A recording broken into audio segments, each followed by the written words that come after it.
সরকারি ফান্ডে জমা হয়েছে। আমরা ক্ষমতার চেয়ারে বসে আমাদের এই টাকা বাংলাদেশ থেকে পাচার করে বিদেশে বেগম পাড়া তৈরি করেছে।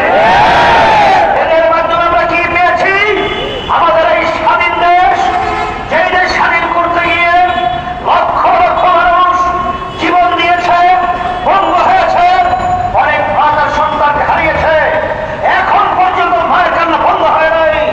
কিন্তু সেই স্বাধীন দেশ ওরা এই দেশের ভিতরে বসে বিদেশিদের গালালি করে আমাদের দেশের স্বার্থকে বিকিয়ে দিয়ে বিদেশের স্বার্থকে সমুন্নত করেছে।